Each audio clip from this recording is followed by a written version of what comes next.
The mahogany conference table reflected my brother's smirk as he slid the eviction notice across its polished surface. 27 years old, MBA from Wharton, custom Armani suit that cost more than I made in 3 months, and he was kicking me out of the only home I'd ever known. The grandfather clock in the corner ticked away the seconds of my humiliation, each sound echoing in the vast study that had once been our father's sanctuary. I kept my hand steady as I picked up the paper, though inside everything was crumbling. The legal language blurred through unshed tears I refused to let fall. Not in front of him. Never in front of him. "You have 30 days, Daniel said, leaning back in the leather chair that used to be Dad's. The same chair where Dad had read us bedtime stories, where he'd taught us about honor and family and taking care of each other. That's more than generous, considering you haven't paid rent in 2 months. Rent. For the house I'd grown up in. The house our parents had left to both of us, though somehow Daniel had maneuvered himself into sole ownership through legal technicalities while I was caring for our dying mother. I wanted to scream, to throw something, to make him see what he was doing. Instead, I simply nodded. Because that's what I always did. I was Emma, the quiet one, the pushover, the family disappointment who dropped out of college to care for Mom while Daniel was building his empire. Nothing to say? He seemed disappointed by my lack of reaction. No begging? No promises to do better? Come on, Em. At least make this interesting. I stood up, smoothing down my second-hand dress, the nicest thing I owned, worn specially for this meeting, in some pathetic hope that looking presentable might change his mind. I'll be out by the end of the week. His laugh was sharp, cutting. Running to that pathetic boyfriend of yours? What's his name? Jake, the bartender? He shook his head. You really know how to pick them, Em. First, you throw away your education, then you waste 3 years playing nurse, and now you're shacking up with a guy who probably can't even afford his own apartment. Each word was carefully chosen, precisely aimed. Daniel had always been good at that, finding exactly where to strike to cause maximum damage. But I'd learned something during those 3 years caring for Mom, watching her fight cancer with more grace than Daniel had ever shown in his entire life. I'd learned that sometimes the strongest thing you can do is walk away. Goodbye, Daniel. You'll come back begging, he called after me as I headed for the door. When reality hits, when you realize that the real world doesn't care about your excuses or your sob stories, you'll come crawling back. And maybe I'll consider giving you a job. Minimum wage, of course. You're not qualified for anything else. I paused at the doorway, my hand on the brass knob our mother had polished every Sunday for 30 years. For just a moment, I considered telling him the truth. About the letters I'd found in Mom's room, about the safety deposit box she'd given me the key to just days before she died, about what she'd whispered to me in those final hours when the morphine made her honest in ways she'd never been before. But no, not yet. If you're watching this, and you've ever been told you're not enough, that you'll never amount to anything, I need you to listen to what happened next. Because sometimes life has a way of balancing the scales in ways you never see coming. Hit that like button if you've ever been underestimated, and subscribe to hear how one discovery changed everything. I'm Emma, and 6 months ago, I was nobody. The family failure, the college dropout who'd spent her 20s changing bedpans and administering medications instead of building a career. While my brother Daniel was conquering Wall Street, I was sitting in hospital waiting rooms. While he was networking at country clubs, I was arguing with insurance companies. While he was accumulating properties and stock portfolios, I was accumulating medical debt that wasn't even mine. The house on Magnolia Street had been in our family for 60 years. My grandparents bought it when the neighborhood was still considered the wrong side of town, back when a factory worker and a seamstress could afford a 4-bedroom colonial with a wraparound porch. They raised 5 kids there. My father and his siblings all took their first steps on those worn hardwood floors. Dad met Mom at a neighborhood barbecue in that very backyard, under the oak tree that Grandpa had planted the day they moved in. When my parents inherited it, they promised it would always be a family home. "This house has good bones," Dad used to say, running his hand along the original crown molding. "It's seen love and loss, celebrations and sorrows. These walls hold our history, Emma. Never forget that." I was 17 when Dad died. Heart attack at 48, the family curse, the doctors called it. Genetic predisposition to early cardiac disease. Daniel was 22, fresh out of college, already working at his first investment firm. The night of the funeral, while relatives filled our house with casseroles and condolences, Daniel pulled me aside. "Don't worry about anything," he'd said, and for a moment, he'd sounded like the brother who used to build blanket forts with me, who'd taught me to ride a bike, who'd threatened to beat up Tommy Morrison for making fun of my braces in 6th grade. "I'll take care of everything. The house, Mom, you. I've got it all handled. You just focus on finishing high school." And I believed him. God help me, I believed him. The changes started small. Daniel suggested Mom sign a power of attorney. "Just in case," he said. With her depression after Dad's death, it's better to be prepared. He refinanced the house to take advantage of better rates. He moved back home temporarily to help with expenses, though his help consisted mainly of turning Dad's study into his personal office and hosting client dinners in our dining room. I started college that fall, commuting from home to save money. Art history major, yes, I can hear you laughing. Daniel certainly did. "Art history?" he'd said at dinner one night, cutting into his steak with surgical precision. "What exactly do you plan to do with that? Curate imaginary museums?" Mom defended me. She always did back then. "Emma has an eye for beauty," she'd said. "She sees things others miss. That's a gift, Daniel." "Gifts don't pay bills, Mom." But I loved it. I loved learning about the hidden meanings in paintings, the stories behind sculptures, the way art reflected and shaped society. I loved my professor, Dr. Martinez, who said I had one of the most intuitive understandings of Renaissance art she'd ever seen in a student. I loved the quiet hours in the university library, surrounded by heavy books that smelled of dust and knowledge. I was halfway through my junior year when Mom got the diagnosis. Stage 3 breast cancer, aggressive, requiring immediate treatment. "I'll take a semester off," I said. "Don't be ridiculous," Daniel countered. "We'll hire a nurse." But Mom wanted me. She was scared, though she tried to hide it, and she wanted her daughter. Not a stranger, no matter how qualified. Me. One semester turned into 2. 2 turned into a year turned into 3. Daniel, to his credit, paid for the best treatment money could buy. Private oncologists, experimental drugs not covered by insurance, a special therapy program in Switzerland that showed promising results. He never once complained about the cost, though he never let me forget it either. "Another 40,000 this month," he'd mention casually over breakfast. "Good thing one of us has a real job." The treatments worked, then they didn't. The cancer retreated, then it came back with a vengeance. Hope and despair became our constant companions, cycling through our lives with the regularity of chemotherapy appointments. I learned to read Mom's needs in the subtle shift of her breathing, the tension in her shoulders, the way she held her coffee cup when the pain was bad. I became an expert in medications, could recite drug interactions like poetry, knew which nurses at the hospital were gentle with IVs and which ones to avoid. Daniel visited on Sundays. 1 hour, precisely. He'd sit in the chair by Mom's bed, update her on his work, show her photos from whatever gala or charity event he'd attended that week. He never asked about her pain levels, never offered to help with her medications, never stayed when things got messy, and cancer, I learned, is very, very messy. "You're so good at this," he'd say to me, that patronizing tone creeping into his voice. "It's like you were born to be a caretaker." What I was born to be, I wanted to tell him, was her daughter. But being her daughter meant being whatever she needed. And what she needed was someone who wouldn't flinch when she vomited, who would hold her hand during panic attacks at 3 a.m., who would pretend not to notice when she cried in the shower, because that was the only place she felt safe enough to break down. Jake came into my life during year 2 of Mom's illness. I met him at the hospital, of all places.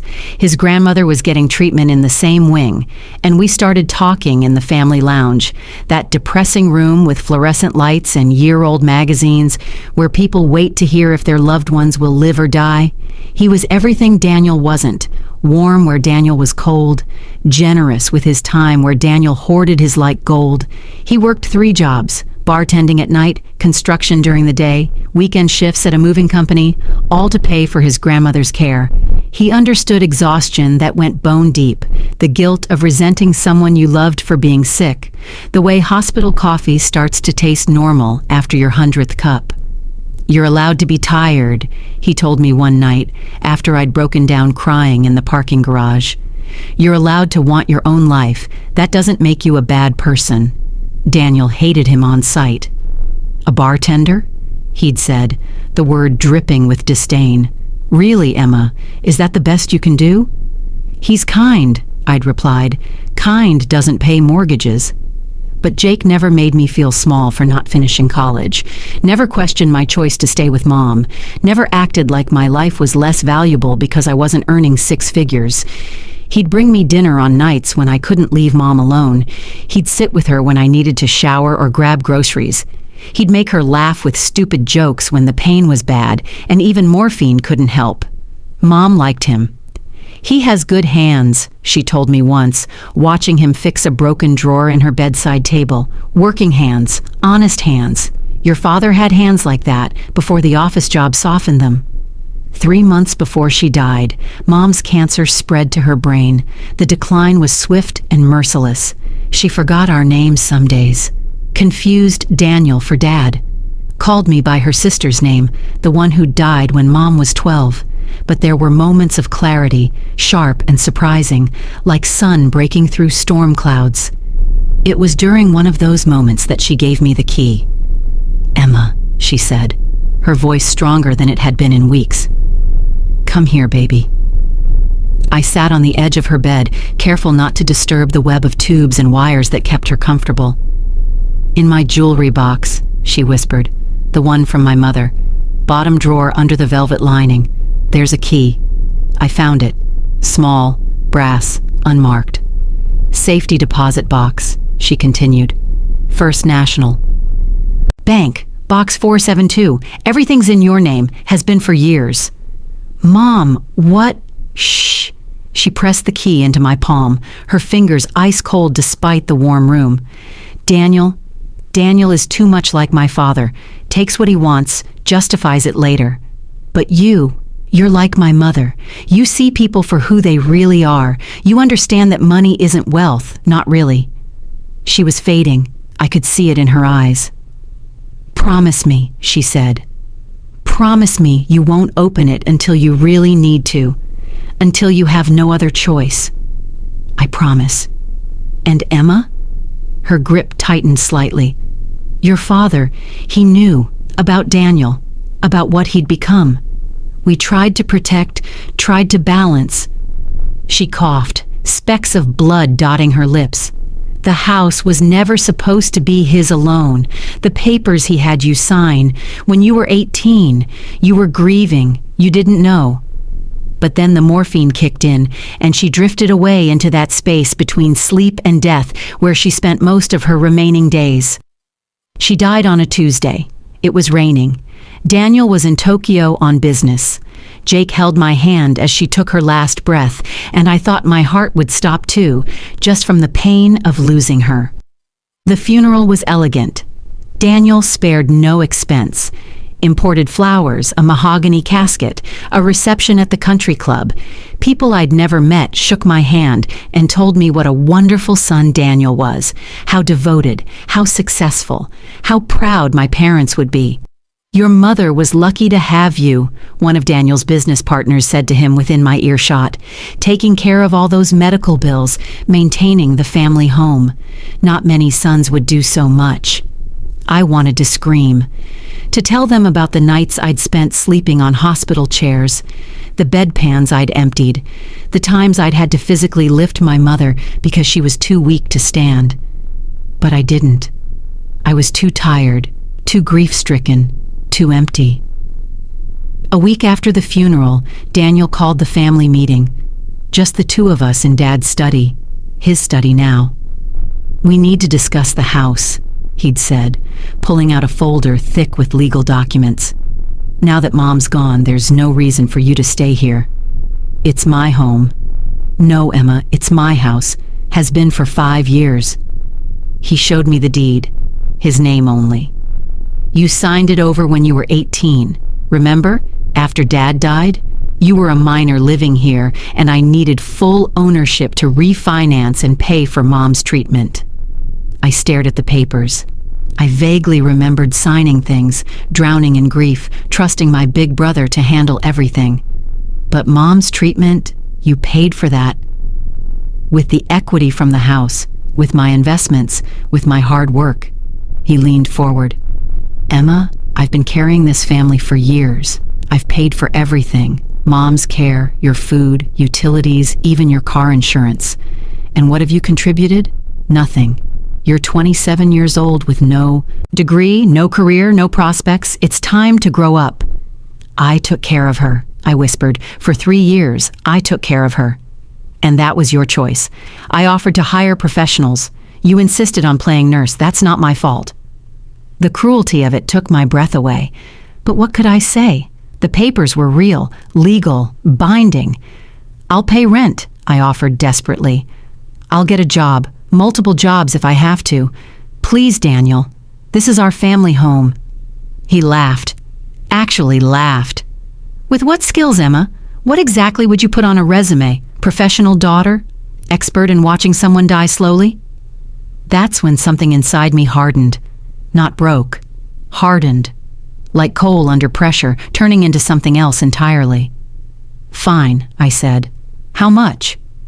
$3,000 a month. Market rate for this neighborhood. It was impossible, and he knew it. Minimum wage wouldn't even cover half of that. "I need time to find something, to save up." 2 months. I've already been more than generous. After that, you're out." And so began my job hunt. Do you know how hard it is to explain a 3-year gap in employment? How do you put "kept my mother alive" as work experience? How do you list administered chemotherapy drugs as a skill when you're applying to retail positions? I applied everywhere. Grocery stores, coffee shops, retail chains. The callbacks were few and far between. When I did get interviews, they went something like this. "So Emma, tell me about your last position." I was a full-time caregiver for my mother. She had cancer. "Oh, I see. And before that?" "I was in college. Art history major." "Did you graduate?" "No, I had to leave to care for my mother." "I see. And do you have any relevant experience for this position?" "Relevant experience. For a job stocking shelves. For a position making coffee. As if keeping someone comfortable while they died wasn't relevant to anything." Jake tried to help. He got me a few shifts at the bar where he worked, but I was terrible at it. Too quiet, too slow, too unable to flirt with drunk customers for tips. After 2 weeks, his manager politely suggested I might be better suited for something else. The rejection letters piled up. "Sorry, we've decided to go with someone else. Thank you for your interest, but we'll keep your application on file." Meanwhile, Daniel's life continued its upward trajectory. He was promoted to senior partner, bought a vacation home in the Hamptons, started dating a senator's daughter. Every Sunday he'd stop by the house, his house, to check on things, to remind me of my deadline. 3 weeks left, he'd say cheerfully. "Found anything yet?" "I'm trying. Try harder. This isn't a charity, Emma. I have plans for this place. Going to gut the whole thing, actually. Modern renovation, open floor plan, get rid of all this old junk. Old junk, like the built-in bookshelf where Dad had kept. His first editions, like the clawfoot tub where Mom had taught me to swim before I was old enough for the pool, like the pencil marks on the kitchen door frame marking our heights over the years. "You can't," I said, horrified. "This is our history. History doesn't have resale value." 2 weeks before the deadline, I was desperate. I'd applied to over 100 jobs. Nothing. Jake offered to let me move in with him, but he lived with 3 roommates in a 2-bedroom apartment. There was literally no space for me. "We'll figure it out," he kept saying, but I could see the worry in his eyes. He was barely making ends meet as it was. That's when I remembered the key. It had sat in my jewelry box, a cheap thing from Target, nothing like Mom's beautiful antique one that Daniel had already claimed, for months. A small brass key that might mean nothing, or might mean everything. First National Bank was downtown, an old building that had survived urban renewal through sheer stubbornness. The safety deposit box area was in the basement, all marble and brass fixtures that spoke of a different era. "Box 472, I told the attendant, an elderly woman with kind eyes. "I'll need to see identification and the key, dear." My hands shook as I handed them over. What if Daniel had somehow found out? What if he'd already claimed whatever was inside? What if there was nothing at all, just Mom's confused ramblings at the end? But the woman smiled and led me to a private room. "Take your time, dear. Ring the bell when you're finished." The box was larger than I'd expected. Heavy. I set it on the table and just stared at it for a long moment, afraid to open it, afraid to hope. Inside, there were 3 things that changed everything. First, a letter in my mother's handwriting, dated 5 years ago, just after her diagnosis. "My dearest Emma," it began. "If you're reading this, then I'm gone and you're in trouble. I know, my son. I know what Daniel has become, despite my best efforts. The ambition that I once admired has turned into something cold and cruel. He's forgotten that success without compassion is just greed with better clothes. Your father and I always knew you were special, not in the way Daniel is special, with his grades and his achievements and his relentless drive. You're special in the way that matters. You see people. You understand that the most valuable things in life can't be measured in dollars. What's in this box is your inheritance, the one Daniel doesn't know about, the one I've been building since the day you were born." The second item was a folder. Inside were documents I didn't immediately understand. Incorporation papers for something called Elena's Trust. Bank statements showing regular deposits over 28 years. Investment accounts, property deeds. The numbers made my head spin. This couldn't be right. This was millions. The third item was another key, attached to a tag with an address I didn't recognize. I sat there for an hour, reading and rereading everything. My mother, the woman I'd thought was completely dependent on Daniel's money, had been building this in secret for almost 3 decades. She'd started with a small inheritance from her grandmother, something she'd never mentioned to anyone. She'd invested it, grown it, hidden it, all perfectly legal, all in my name through a trust that would only activate when I turned 25 or upon her death, whichever came later. There were photos in the folder too, pictures of properties she'd bought, small apartments in up-and-coming neighborhoods, a storage facility in Queens, commercial buildings with steady tenants, nothing flashy, nothing that would draw attention, just solid income-generating investments that had been quietly appreciating for years. At the bottom of the folder was a business card. Margaret Chen, estate attorney. A phone number. A handwritten note on the back. "Call her. She's expecting you. Mom." I left the bank in a daze. The key in my pocket felt like it weighed 1,000 pounds. The knowledge in my head felt impossible to contain. I wanted to call Jake, to call someone, anyone, but Mom's letter had been specific. Tell no one until you've spoken to Margaret, not even Jake, especially not Daniel. Margaret Chen's office was in a brownstone in the old part of town, the kind of place you'd walk past 100 times without noticing. She was waiting for me, a woman in her 60s with silver hair and eyes that missed nothing. "Emma," she said warmly, "I've been expecting you for months. Your mother said you'd come when you were ready." "I don't understand any of this." "Your mother was a very smart woman, smarter than anyone gave her credit for. She came to me 20 years ago with a problem: how to protect one child from another without destroying the family. She explained everything: how Mom had structured the trust, how she'd used a maiden aunt's name for all the purchases, how she'd carefully, methodically built a fortune while playing the role of dependent housewife and then sick patient. "The properties alone are worth over $8 million, Margaret said. "The investment accounts add another 4, and then there's this." She handed me another folder. Inside were copies of loan documents, Daniel's loan documents, for his business, for his house in the Hamptons, for his cars, his boat, his entire lifestyle.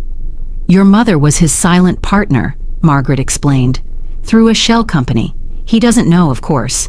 He thinks his loans came from a private equity firm, but every payment he makes goes into accounts controlled by the trust. Your trust now." "But how? Why?" She knew what he was doing. The way he manipulated the house deed, the way he used her illness to make you dependent on him. She couldn't stop him directly. He's too smart for that, too careful. So she played a longer game. "What kind of game?" Margaret smiled, and it was not a kind smile. "The kind where you now own 60% of his debt.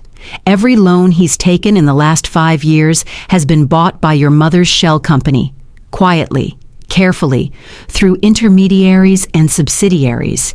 He's been paying your inheritance with interest, and he doesn't even know it." I stared at the papers, trying to comprehend what this meant. "There's more," Margaret continued. "The house on Magnolia Street. Your brother may have the deed, but your mother placed a lien on it through the trust.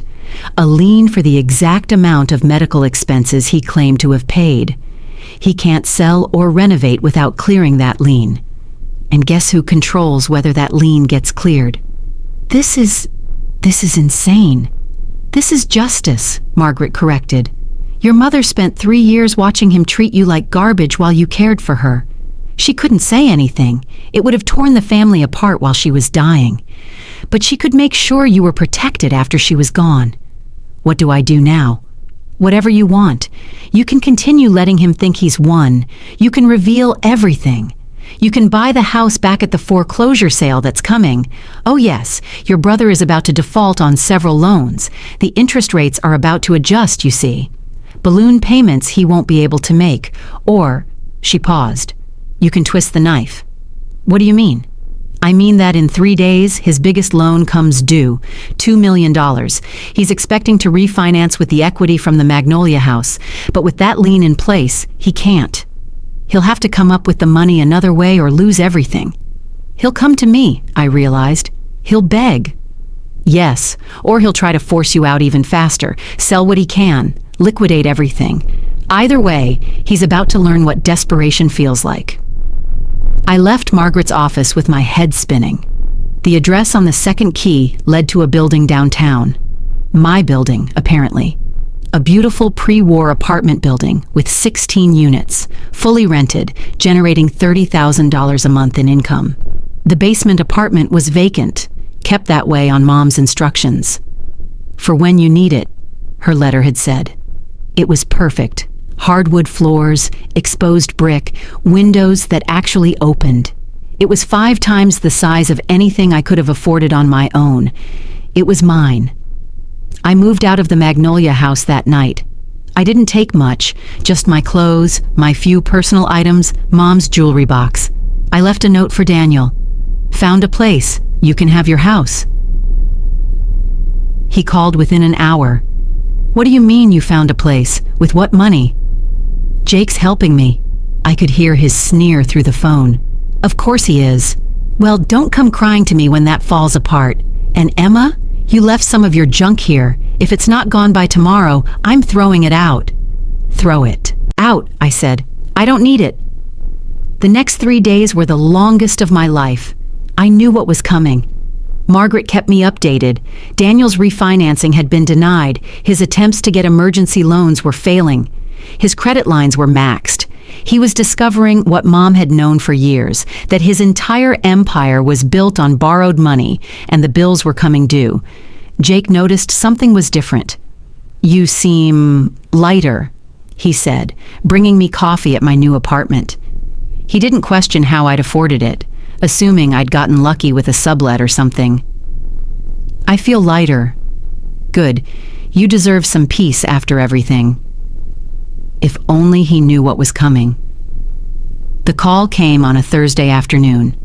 I was sitting in my apartment, reading a book, an actual book for pleasure for the first time in years, when my phone rang. Daniel. "Emma?" His voice was different, strained. "I need to talk to you." "So talk. In person. Can you come to the house, please?" "Please." Daniel never said please. "I'm busy." "Emma, this is important. It's about Mom's estate. There are some things you need to know." I almost laughed. "I'll be there in an hour." I took my time getting ready, put on a new dress I'd bought with my first rent check from the building, did my makeup carefully. I wanted to look good for this. Not for him, for me. For the girl who'd been told she was nothing. The house looked different somehow, smaller, less imposing. Or maybe I was just seeing it clearly for the first time. Daniel was in the study. He looked terrible. His usually perfect hair was disheveled. His shirt was wrinkled. There were dark circles under his eyes that spoke of sleepless nights. "Emma, thank you for coming." I sat down across from him, in the chair I'd sat in 6 months ago when he'd evicted me. "What do you want, Daniel?" I need your help." "With what?" He rubbed his face. "There's been a situation with my financing, some unexpected complications. I need a short-term loan to bridge the gap." "How much?" $2 million. I whistled low. "That's a lot of money." "I know, but it's just temporary. Maybe a month or two.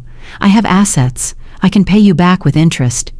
"Daniel," I interrupted, "where exactly do you think I would get $2 million? He leaned forward. "Mom had some investments, things she didn't tell me about. I know she left you something. She must have." "She left me her jewelry box. You already took everything valuable from it." "Don't lie to me." He slammed his hand on the desk. "I know there's more. There has to be. She was hiding something. All those years, all that time you spent with her, she must have told you something." I let the silence stretch between us. Let him sweat. "Even if she had left me something," I said finally, "why would I give it to you? You kicked me out. You called me worthless. You said I'd come crawling back." I was stressed. I didn't mean it." "Yes, you did." His jaw clenched. "Fine, I meant it, but that doesn't change the fact that we're family, that I took care of you and Mom for years, that I paid for everything, with the house, with Mom and Dad's house that you stole from me." "I didn't steal anything. You signed—" "I was 18 and grieving. You were supposed to protect me." He stood up, pacing now. "I did protect you. I gave you a place to live, food, everything you needed." "You gave me nothing. I earned my keep by caring for our dying mother while you built your fortune. And the second she was gone, you threw me out like garbage. Because you need to grow up. You can't live in the past forever, Emma. You can't keep playing the victim." "I'm not playing anything." I stood up too. "I'm done with this conversation." "Wait." He grabbed my arm as I turned to leave. "Please, Emma, please. If I don't get this money, I lose everything. The business, the houses, everything I've worked for." I looked at his hand on my arm, looked at his face, saw the desperation there, the fear. The same fear I'd felt when he'd handed me that eviction notice. "You'll figure it out," I said, pulling free. "You're Daniel Morrison. You always land on your feet." "Emma." I paused at the door. "Oh, and Daniel, you might want to check your loan documents, all of them, especially the sections about who actually holds your debt now." His face went pale. "What are you talking about?" "Call your bank. Ask them who bought your loans last week." I left him there, frantically pulling out his phone. I sat in my car outside and waited. 5 minutes, 10. Then my phone rang. "You," he breathed. "It was you. How? How?" "It wasn't me," I said calmly. "It was Mom. She knew exactly what you were. She planned for this. This is illegal. This is fraud. I'll sue. Everything is perfectly legal. Margaret Chen made sure of that. You can verify it with your own lawyers. You can't do this. You can't take everything from me. I'm not taking anything. I'm calling in legal debts. You have 30 days to pay in full, or I'll begin foreclosure proceedings. Standard terms, really. Just business. Emma, please. I'm your brother. You were my brother. You stopped being that the day you decided I was worthless. I'll make you a deal. The house. I'll give you the house back. I don't want it. You're going to gut it, remember? Turn it into something modern and soulless, just like you. Then what do you want? I thought about it. What did I want? Revenge? To see him destroyed? To watch him lose everything the way he'd watched me lose my dignity? I want you to know what it feels like, I said finally. To have someone you trust hold your entire life in their hands, to know they could crush you at any moment, to feel powerless. You're enjoying this? No, I said honestly, I'm not. It's actually quite sad. You had everything, Daniel. A family that loved you, parents who were proud of you, a sister who looked up to you, and you threw it all away for money. I can change. I can be better. Maybe, but not for me. Not anymore. I hung up and drove away. But the story doesn't end there. Daniel, true to form, didn't go down without a fight. He hired lawyers, tried to contest the trust, tried to prove Mom wasn't of sound mind when she set it up. But Margaret had been thorough. Every document was perfect, every I dotted, every T crossed. He tried to liquidate assets, but everything was leveraged. He tried to get new loans, but his credit was shot. He tried to sell the Hamptons house, but the market had turned, and he owed more than it was worth. Finally, 2 weeks later, he called me again. "What will it take?" he asked, all pretense gone. "What do you want?" "I told you. I want you to feel what I felt." "I do. Okay? I do. I'm scared. I'm desperate. I don't know what to do. Is that what you wanted to hear? It's a start. Emma, I'm sorry. I'm sorry for everything. For the house, for the things I said, for not being there when Mom was sick. I'm sorry. They were just words. But they were words I'd never thought I'd hear. I'll make you a deal, I said. One-time offer, no negotiations. Anything. I'll restructure your debt. Convert it to a 20-year payment plan at 3% interest. You'll keep your business, your primary residence. You'll have enough to live on, comfortably even. Thank you, Emma. I'm not finished. In exchange, you sign over the Magnolia House to a trust I'm setting up. A trust for families dealing with cancer. It'll be converted into a respite home, a place where families can stay while their loved ones get treatment, free of charge. But that house is worth... That's the deal, Daniel. Take it or leave it. There was a long pause. And if I take it, then we're done. You go your way, I go mine. We're not family anymore. We haven't been for a long time, but we're not enemies either. We're just strangers who happen to share DNA. That's cold, Emma. I learned from the best. He took the deal. What choice did he have?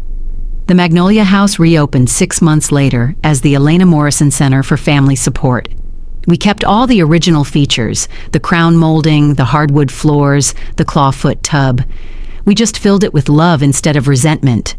Jake and I run it together. He quit bartending to become the facilities manager. Turns out those working hands Mom admired are perfect for maintaining an old house. I handle the administrative side, coordinating with hospitals, managing the volunteers, making sure families have everything they need during the worst time of their lives. We've hosted over 50 families so far, people who would otherwise be sleeping in their cars or hospital waiting rooms. People like I was, lost and scared and exhausted. We give them a place to rest, to shower, to cook a meal. We give them dignity during indignity. Daniel and I don't speak. I see him sometimes at charity events or around town. He nods. I nod. That's all. He's smaller somehow, diminished. Still successful by most standards, but no longer the golden boy, no longer untouchable. Margaret Chen stops by the center sometimes. Your mother would be proud, she says. She planned all of this, didn't she? Even the center? Margaret smiles. She said you'd know what to do with the house when the time came, that you'd make it something beautiful. The storage unit, the one Mom had bought years ago, contained all our family photos, Dad's first editions, her wedding dress, our baby clothes, everything Daniel would have thrown away as old junk.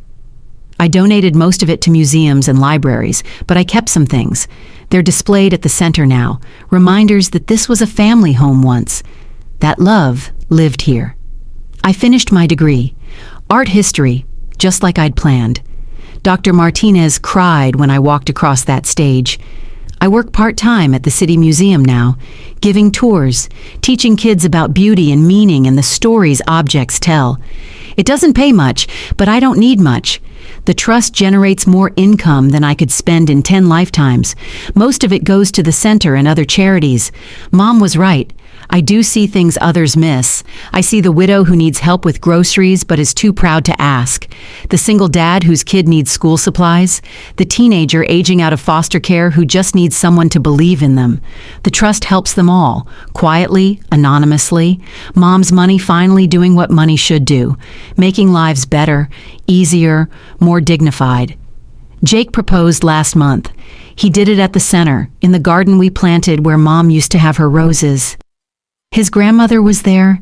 She survived her cancer, one of the lucky ones. Some of our families were there too, people who'd become friends, who'd found hope in that old house. You saved me, Jake said on one knee in the soft evening light. Not with money or the center or any of that. You saved me by showing me that kindness isn't weakness, that choosing to care for someone isn't lesser than choosing to make money.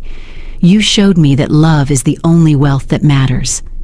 I said yes, of course. Mom would have liked that. Dad, too. We're getting married next spring, in the backyard of the Magnolia house. Nothing fancy, just family. The family we've chosen, the family we've built. The people who showed up when showing up mattered. I still have the key to the safety deposit box. I go there sometimes, just to read Mom's letters. She wrote me dozens, apparently. One for every birthday I'd have without her, one for my wedding, one for if I have children, one for when I doubt myself, one for when I'm angry, one for when I need to remember I'm loved. In the last one, dated just days. Before she died, she wrote, "My darling Emma, if you're reading this, then you've discovered everything. You know what I did, what I planned, what I hid. You might be angry with me for not telling you sooner, for letting you suffer Daniel's cruelty when I could have stopped it. But here's what I knew that you didn't. You needed to see who he really was. You needed to understand that sometimes the people who should protect us are the ones who hurt us most. You needed to learn your own strength, to discover that you could survive without anyone's approval or money or permission. You are not the quiet one. You are not the family disappointment. You are not worthless. You are the one who stays when staying is hard. You are the one who loves when love isn't returned. You are the one who sees value in things others discard. That is not weakness. That is the greatest strength there is. Daniel will never understand this.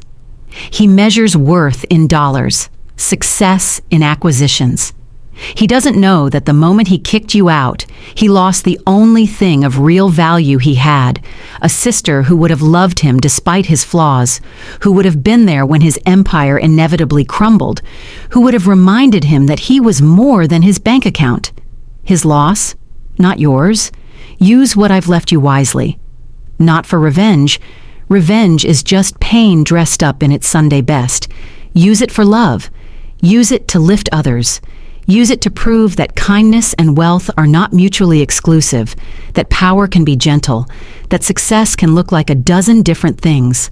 And remember, my darling girl, that every time someone tells you you're not enough, they're really telling you about their own insufficiency, their own fear, their own hollow places.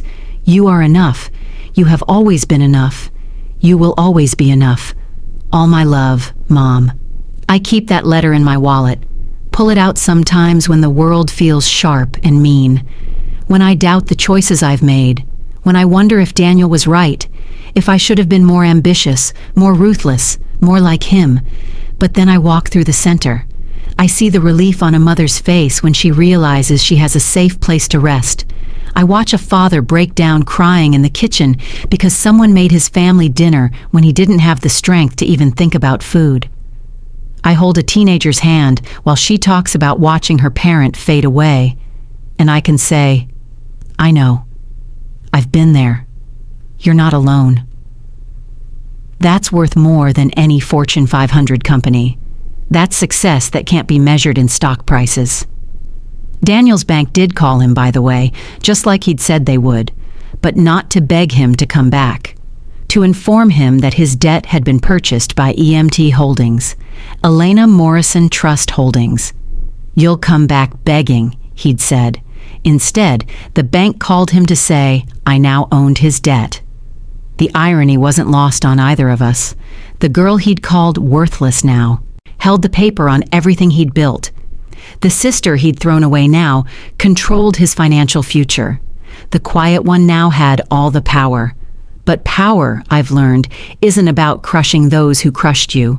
It's about choosing not to, even when you can. It's about breaking the cycle. It's about being better than those who hurt you, not for them, but for yourself. I could have destroyed Daniel, legally, completely.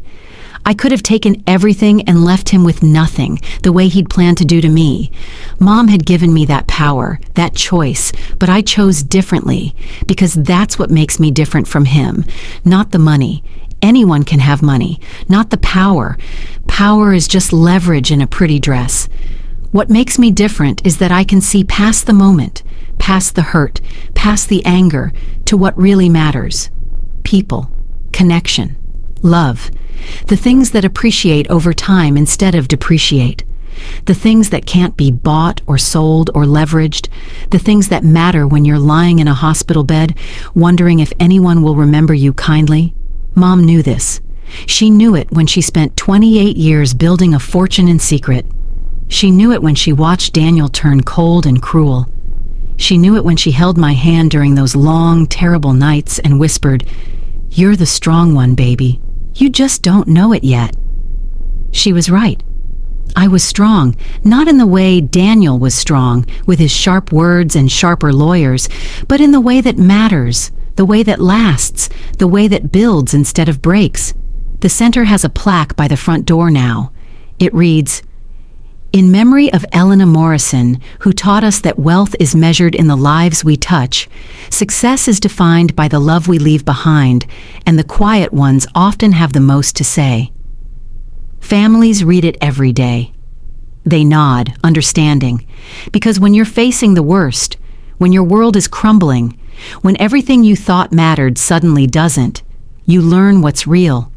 You learn that the person who brings you soup matters more than the person who brings you stock tips. You learn that a hand to hold is worth more than a handful of gold. You learn that being seen, really seen, is the greatest gift anyone can give you. Daniel never learned this. Maybe he never will. But that's his journey, not mine. My journey led me here, to this moment, to this life I've built from the ashes of the one that burned down. To this understanding that sometimes the best revenge isn't revenge at all. It's rising. It's becoming who you were meant to be, despite everyone who said you couldn't. It's taking the worst thing that happened to you and turning it into the best thing that happens to someone else. The families at the center don't know our whole story. They don't need to. They just know that when they had nowhere else to go, when the hospital chairs were too hard and the hotel rooms too expensive and their hearts too broken to figure it all out, someone understood, someone cared, someone made space for their pain and their exhaustion and their fear. That someone is me, the quiet one, the disappointment, the girl who would never amount to anything. Turns out I amounted to exactly what I was supposed to. Not a CEO or a lawyer or a doctor, not someone with an impressive LinkedIn profile or a corner office or a six-figure bonus, Just someone who understands that when life breaks you, sometimes all you need is a soft place to land, a warm bed, a home-cooked meal, a person who looks at you and says, "I see you. I see how hard this is. You're doing amazing." That's my success. That's my fortune. That's my inheritance. Not just the money Mom left me, but the understanding that money is just a tool. It's what you build with it that matters. I built a sanctuary. Daniel built a prison. We both got exactly what we deserved. There's one more thing. Last week, a woman came to the center.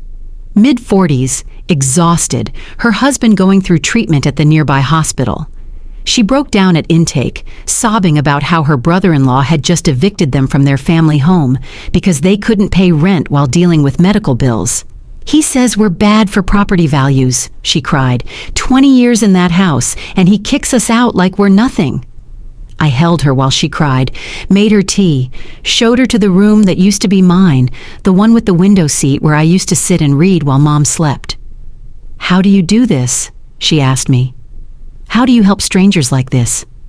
"Because someone should have helped me," I said, "and because now I can make sure someone helps you." She's been here 3 weeks now. Her husband is responding well to treatment. They've applied for assistance programs I helped them find. They're going to be okay. Yesterday, she found me in the garden, planting new roses where Mom's used to be. "I don't know how to thank you," she said. "You don't need to thank me. Just promise me something." "What?" "When you get through this, when you're back on your feet, when this is all just a terrible memory, remember that someone saw your worth when you couldn't see it yourself. And if you ever meet someone else who can't see their own worth, remind them. Show them. Be the proof that people can be good." She nodded, tears in her eyes. "I promise." That's how it spreads. Not the cruelty. There's enough of that in the world. But the kindness, the recognition, the insistence that every person has value, even when, especially when, they can't see it themselves. Daniel was wrong about me. I did come back to the house on Magnolia Street. Not begging, but building. Not as the girl he threw away, but as the woman who caught herself, who caught others, who turned a house of judgment into a home of grace. And that bank? They did call him about his debt, but they weren't calling to say I was begging. They were calling to say I owned everything he'd built his identity on. Every loan, every leverage, every last piece of the empire he'd created by stepping on others. The girl he said was worthless now determined his worth. The sister he discarded now held his future in her hands. The quiet one now had the loudest voice in his life, the voice of every payment due, every interest charge, every reminder that someone he'd dismissed as nothing had become everything he feared, more powerful than him. But here's the thing about power. It's only as good as what you do with it. Daniel used his to diminish others. I use mine to lift them up. He used his to take. I use mine to give. He used his to prove he was better than everyone else. I use mine to prove everyone else is better than they think. That's the difference between us. That's why I sleep peacefully at night while he lies awake calculating interest. That's why families leave the center with tears of gratitude, while his business associates leave his office with contracts they regret signing. That's why Mom left me everything that mattered while leaving him with everything he thought mattered. She knew. Even at the end, when the cancer had taken so much of her mind, she knew exactly who her children were. She knew Daniel would take care of himself. He always had. But she also knew I would take care of others. I always had. So she made sure I could.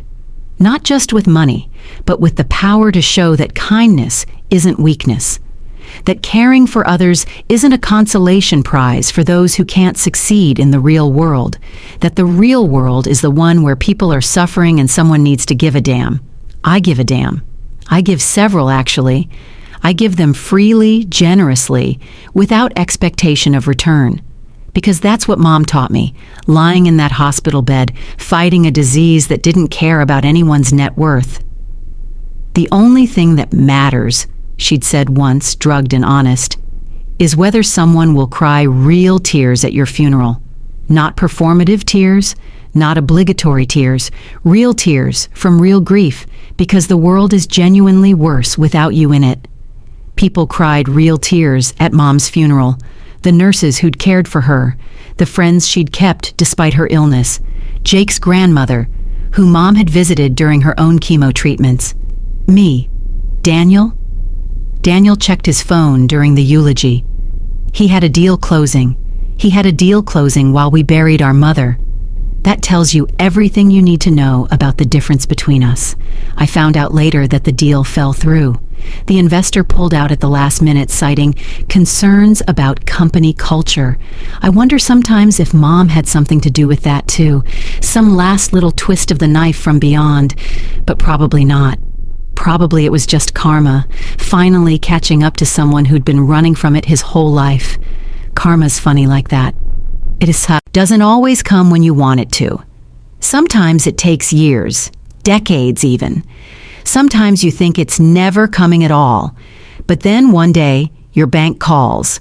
Not to beg you to come back, but to tell you that your debt has been sold. That the person you stepped on to climb your ladder now owns the ladder itself. And suddenly you realize that every cruel word, every dismissal, every moment you chose greed over grace has been accumulating interest. Compound interest, the kind that doubles and triples and quadruples until you can't pay it off no matter how hard you try. Daniel's still paying. Not just the money, that's manageable with the payment plan I gave him, but the knowledge, the daily, hourly, minute-by-minute knowledge that his little sister, the failure, the nobody, the one who would never amount to anything, holds his entire life in her hands, that she could crush him with a phone call, that she chooses not to, that her mercy is the only thing standing between him and complete ruin. That's a special kind of prison, the kind with invisible bars made of dependence on someone you trained yourself to see as worthless. The kind where every payment you make is a reminder that you were wrong about everything that mattered. I don't take pleasure in his suffering. That would make me like him, and I've worked too hard to be different. But I do take satisfaction in the justice of it. The poetic, perfect justice of a man who worshipped money being owned by someone who sees money as just paper with pictures of dead presidents. The real wealth? That's the laughter that fills the center now. The children playing in the garden while their parents rest. The support groups that meet in the living room where Daniel once told me I was nothing. The cooking classes in the kitchen where Mom taught me that feeding people is a form of love. The art therapy sessions in Dad's old study where people paint their grief and fear and hope onto canvases that we hang proudly on every wall. That's wealth. That's success. That's what Mom knew and Daniel never learned, that the only fortune worth having is the one you give away. I'm 28 now. By Daniel's standards, I'm still a failure. No corporate job, no impressive title, no designer clothes or luxury car. I drive a 10-year-old Honda. I shop at Target. I live in a basement apartment even though I could afford a penthouse. But I'm rich in ways he'll never understand. Rich in purpose, rich in community, rich in the knowledge that when I die, hopefully many, many years from now, people will cry real tears. Not because of what I had, but because of what I gave. Not because of what I accumulated, but because of what I shared. The center is expanding. We're buying the house next door, turning it into transitional housing for families whose loved ones are in long-term treatment. We're starting a scholarship program for young people who've had to leave school to care for sick relatives. We're creating a fund for families drowning in medical debt. All with Mom's money. All with the fortune she built in secret while pretending to be dependent. All with the power she accumulated while playing powerless. She was the quiet one too. The one who stood behind her successful husband, who supported her ambitious son, who seemed content to be a housewife in a world that was leaving housewives behind. But she was watching, learning, planning. She saw what Daniel was becoming long before I did, saw how his ambition was curdling into cruelty, saw how his success was building walls instead of bridges, saw how his strength was the brittle kind that breaks under pressure, not the flexible kind that bends but doesn't break. So she prepared, not for revenge, but for justice, not to destroy him, but to defang him, not to hurt him, but to stop him from hurting others. And she chose me to carry it out, not because I was perfect, but because I was kind. Not because I was strong, but because I was willing to be weak for someone else's sake. Not because I was smart, but because I was wise enough to know that smart without heart is just clever cruelty. "You'll come back begging," Daniel had said. He was wrong. I came back building. I came back healing. I came back proving that the meek really do inherit the earth. They just have to wait for the proud to price themselves out of it. And the bank? They called him all right. But not to say I was begging, to say I owned him, completely, legally, permanently. The quiet one had won, not by being loud, but by being patient, not by being cruel, but by being clever, not by becoming him, but by remaining myself. That's the ultimate victory, isn't it? Not just winning, but winning without losing yourself. Not just succeeding, but succeeding without sacrificing your soul. Not just rising, but rising while lifting others. I think about Daniel sometimes, wonder if he's learned anything from this. Wonder if he ever sits in his smaller office, in his downsized life, and thinks about what could have been if he'd chosen differently. If he'd been kind, if he'd seen me as a sister instead of competition, if he'd understood that love is not a limited resource that runs out if you share it. Probably not. People like Daniel rarely learn.